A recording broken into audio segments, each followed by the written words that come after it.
Welcome. This is David Bowles, Human Meme. Today's topic, titles without relationships. In this Human Meme podcast, we tend to spend a lot of insight and musing on what relationships mean and how labels are applied and how context is defined and how we come to know what things are called in relation to the self and the community.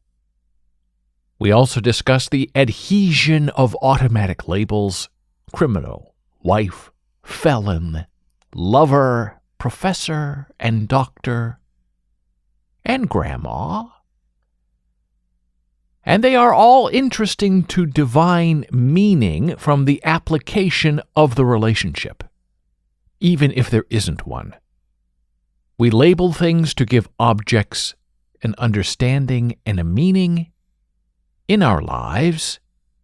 We know an apple is an apple because we all agree that APPLE means a particular kind of fruit, and because we all agree on that identification, the label apple becomes a residual fact that sticks. However, my human meme friend, in the life of transient identifications, what is male, what is female, what is transgender, we become even more so embroiled in additives by deduction. Your grandma is your grandmother by relationship and definition. You may call her grandma or nana, but you cannot remove the contextual relationship, and so you are bound by the title, like it or not. But should you be so bound? Well, what if you have a grandmother? A grandmother you have never seen or met or had an interaction with, but that you are now required because of circumstance to own. And that happens a lot in modern families today.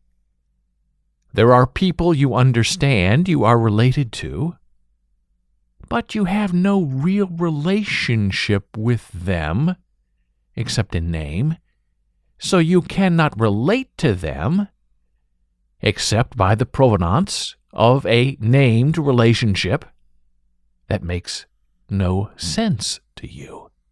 Some say you can pick your friends, but you can't name your family. And I guess that's sort of true.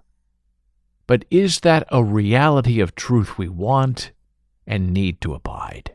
Yes, there can be great power in the Aunt Julie and in the Cousin James, even though you don't know who they are. But you do know them just by their title of enchantment. You are enticed into their world to obey them and to receive even more context, especially if you are a young child. Well, today I argue kids need to learn they are free to disassociate from the family norm if they feel the need. Children should not be bound to a false belonging to a family they do not know and may have never seen before. Luke, I am your father, never had such a resounding revulsion that echoes in many other hearts of young children who have been split against their will from the molecular family, often involuntarily. And what are we to make of the remote murderer? A child strangled by an air conditioner cord, and the killer shares your last name. And so you too are identically condemned, only because the last names match. And the killer is your cousin. A cousin you've never met or even knew existed. Bound by blood, guilty by DNA, And oh sure, that's the way of the world. Now, just ask Joe Biden. Your blood bleeds wrong, and it's your fault, no matter how many degrees of separation. And if you are a young, unaware child, well, you too are guilty of murder, because your cousin, 3 times removed, killed a child in her care. Yes, guilt by association. Condemnation by community standard. Contextual societal shaming. By label, not conscience. And never by action. And children are expected to immediately warm to any newly applied familial relationship. Go give Uncle Cracker a hug. Let Aunt Primrose pet you. Play along, or get slapped on the back of the head. Don't embarrass your parents. Be the good dog you were born to be. And I ask you, isn't all of that just wrong? We cannot expect our kids to release their defenses to strangers, people they do not know.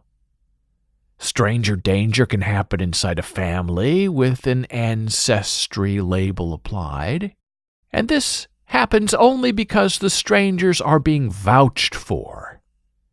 Vouched for in the informal, familial ritual of condensed and condemned relationships without meaning, except by mandate of the contextual codification. Is there a way to protect us from this intimate stranger danger when it comes to labels of the extended family? We are not our brother's keeper, but are we our sister's condemner? Is it better to live in this world alone, unsanctified, or is it right to live up to the union of a family that defines you without consent? If reputation is everything, what is one to do when the reputation does not belong to you, but still defines you? Even divorce cannot rub away the mark of a failed relationship. Things get tracked, and truth traded back and forth by blood and Venn diagram. You are who you are, even if you don't say who you are. Are we our education, or are we our environment? Can the mind erase the pathology of a family tree? Can your surroundings unfairly sink you and unreasonably lift you up in ways you have not yet earned or disavowed?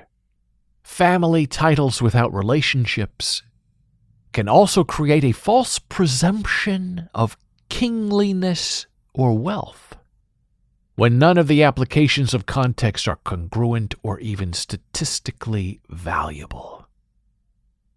You are born into your wealth and into your poverty, and you haven't earned or deserved either one. But that's the labels we have all agreed upon. You, A-P-P-L-E, the apple. Now you either fall from the tree or you get bitten. Thank you for listening. Be a human meme.